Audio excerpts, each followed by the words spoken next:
Dragons.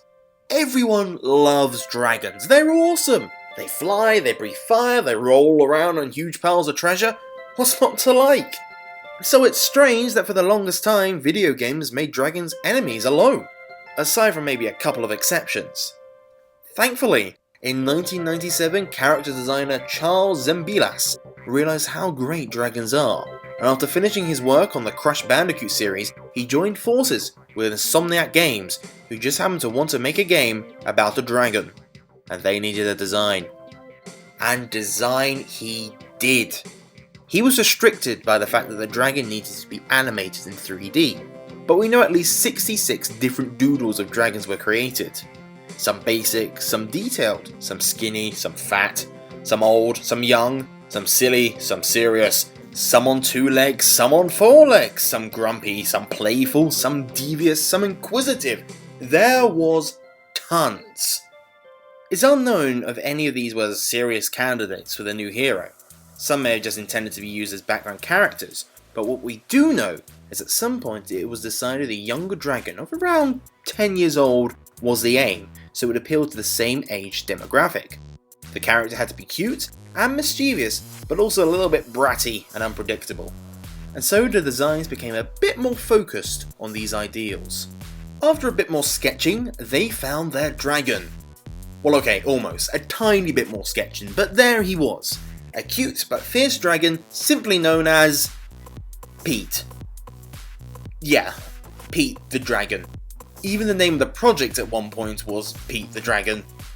Now it's very likely this was a reference to the Disney film Pete's Dragon, but the name didn't really fit with the little guy. It needed to be cool, like him. Unfortunately, nobody could really think of a name that worked. This lasted a long time too, well into development, and each person got attached to the guy in different ways, believing they had the perfect name, while others said it should be something else. Eventually, Amy Blair, their product marketing director, suggested the name Spyro. This still took some time to get used to, but the name stuck. And soon, Spyro was well on his way to his first game release.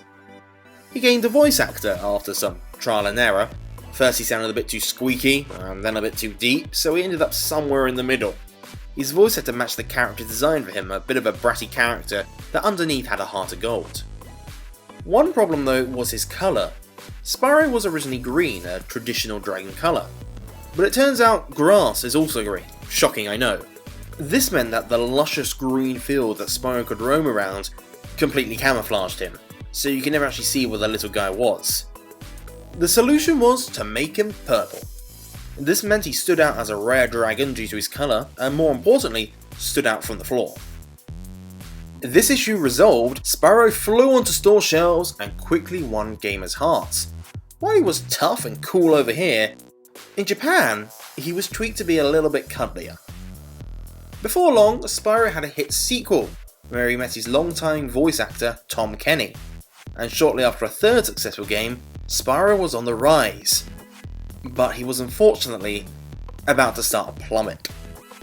His creators Insomniac felt it was time to move on from Spyro, believing they had done all they could with him, as they began to feel frustrated by his four-legged nature, meaning he was limited in actions.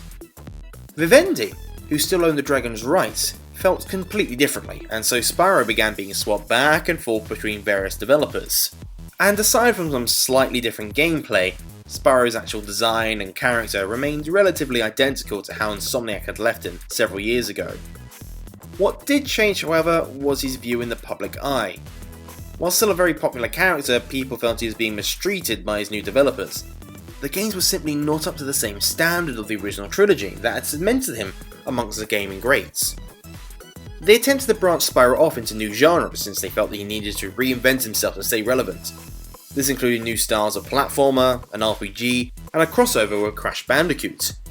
There were still a couple of classic style Spyro games, however they were viewed as subpar in comparison to his originals. Spyro gained yet another new voice actor, but they didn't last long. as Spyro was now being placed in Sierra's hands, and they decided it was reboot time. Chrome Studios were who Sierra tasked with the reimagining of Spyro. Initially, Chrome had wanted to do a Crash Bandicoot game, but Sierra demanded they make Spyro after seeing the prototype. Chrome Spyro, while still cartoony, went for a more traditional fantasy dragon approach, less chubby and cute, more lean and sharp. This resulted in Spyro losing his more punk-like nature. Instead, he became a bit more of a stereotypical hero in terms of character, charging into battle and seemingly unable to do no wrong. The redesigned Sparks now acted in place of Spyro's previous less moral character. This time round, Elijah Wood voiced him for all 3 of Chrome's games that would be made. This Spyro also received a slight redesign in the 3rd game. With it being the first HD Spyro, they wished to take advantage of the technology by making Spyro a more realistic dragon. To do this, Chrome felt he needed to fly, and aged both him and Cinder, one of their new characters, up to gain the appearance they wanted. Aside from this cosmetic change, Spyro didn't change much. The Legend of Spyro proved to be a successful reboot, mainly due to its darker story. In fact, it proved to be such a success that Spyro nearly landed a major motion picture, scheduled to be released in Christmas 2009. This never happened, however, and for one simple reason. Activision wanted to move Spyro in a new direction. Yeah, it's time to talk about the elephant in the room: Skylanders. And the question practically everyone asks: what the hell happened to Spyro? Well, Toys for Bob, the guys behind Skylanders, were told that they could claim a Vivendi franchise as their own and do as they please. Spyro was their choice. Making another standard Spyro game didn't seem like an option. Instead, given the success of the dark tone of the Legend series, the first plan was to take it a step further and make a bloody, gritty MMORPG reboot. Because, you know, those always work out so great. The game was christened Spyro's Kingdom, because, well, it really was Spyro's Kingdom. The purple dragon was not going to be playable. Instead, he was intended to be a full-grown Dragon King, who your toy dragon would go and receive quests from.